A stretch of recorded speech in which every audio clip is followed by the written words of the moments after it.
আসসালামু আলাইকুম, কেমন আছেন সবাই? আশা করি ভালো আছেন। নতুন ভিডিওতে আপনাদেরকে স্বাগতম। আবারও আপনাদেরকে নিয়ে এসেছি মেসপালা ইব্রাহিম খলিল এস্টেট থেকে। শুক্রবারের প্রচুর পরিমাণে হাজিদের সমাগম ছিল। প্রতি শুক্রবারের ন্যায় শুক্রবারেও মাশাআল্লাহ সৌদি আরবের ভিতরে যে সমস্ত মুকিম ছিল তারা জুমার নামাজ আদায় করার জন্য মসজিদুল হারামে এসেছে। মাশাআল্লাহ অনেক সুন্দর একটা পরিবেশ আপনারা দেখতে পাচ্ছেন। জুমার নামাজ শেষ হয়েছে।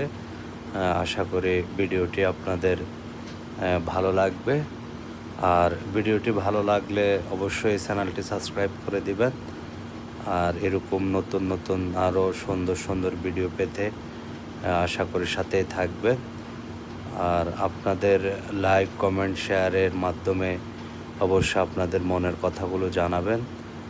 আশা করি আপনারা চ্যানেলটি সাবস্ক্রাইব করে দিবেন এবং লাইক, কমেন্ট, শেয়ার করবেন। আজকের মতো এখানে বিদায় নিচ্ছি। সবাই ভালো থাকবেন।